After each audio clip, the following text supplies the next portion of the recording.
Hi guys, first we just want to say how excited we are that you have made the decision to be baptized here at Lancaster Community Church. We recognize that this is a critical time in a believer's life.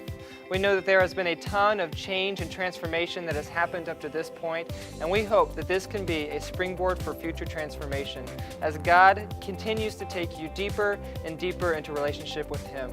There is a lot that goes into baptism, some of the things you might not even consider.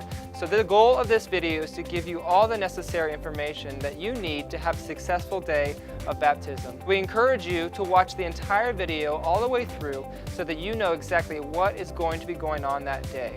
Before we begin to discuss the process for baptism, let me just tell you a few things that you're going to need to know for that day. First, you're going to need a change of clothes.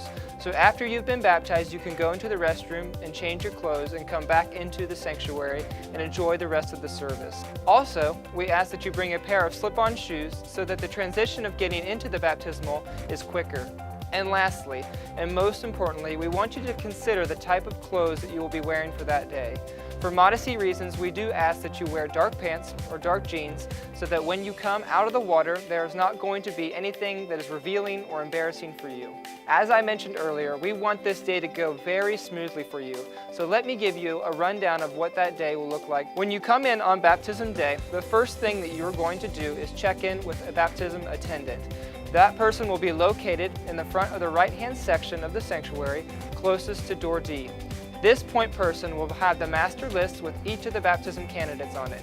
You will need to give them your name, and then they will mark you down for being present. They will also have Now You Know t-shirts available if you need a different size, or if you still need to pick your t-shirt up. After you have checked in with the baptism attendant, you can go into the restroom where you will find some tables to place your clothes on.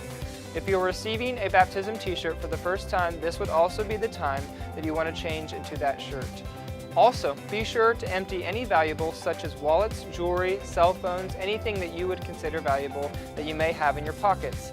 Then you can return to the sanctuary and give those items to your family or friends to hold on to until you're completely done with being baptized. Once you are in the sanctuary, you're going to find the designated seating area located again in the front right-hand section of the sanctuary closest to door D.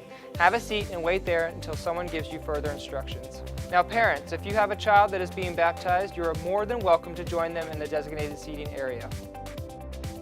Okay, well let me explain to you the actual baptism process.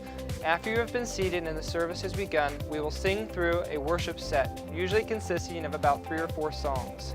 After worship, someone will come up and introduce the baptism portion of the service. They will explain to you and your family and friends and everybody in the sanctuary why we do baptism and how we do baptism. Following that explanation, you will be asked to line up and get baptized. There will be attendants and pastors there to direct and assist you through the entire baptism process. One at a time, we will call you up to be baptized. You are going to walk up the steps, being sure to use the hands of the attendants because the steps are steep and could be wet from previous baptisms. Next, you are going to carefully step down into the baptismal. As you come forward into the front of the baptismal, be aware that there is a deeper spot for your feet to go. You're going to want to make sure that you scoot all the way forward in the baptismal to the point where your knees will be touching the front of the baptismal. This is especially important if you are taller because that will ensure that you will not hit your head on the way back. Once you are settled and comfortable, the pastor is going to look at you and ask you a question. He will ask you, have you made Jesus Christ your Lord and Savior? At that time, you will then look at him and answer, yes. The pastor is then going to take a rag and place it over your nose and mouth to make sure that you won't get any water in your nose or mouth. Once the rag is over your nose and mouth, you can take your hands and place them over the pastor's hands. At that point in time, he is going to pull you back into the water, dipping you down into the water and back up again. Lastly, you can turn and carefully exit the baptismal, being sure to grab the hands of the attendants who will help you step down the steps and onto the floor. Be very careful because the floor will be wet and there is a chance that you could slip. Once grounded, you will exit the sanctuary using the diagonal aisle towards door D and out into the hallway and into the restroom to change your clothes. After you have changed your clothes, you can enter back into the sanctuary to sit with your family and friends. But please be sure to do it quietly because the service will still be in session.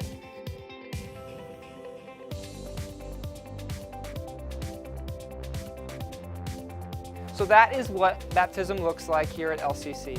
This is truly a celebration and one that carries with it so much significance as you continue to pursue Christ. We love you, we're excited for you, and we look forward to celebrating with you on that day.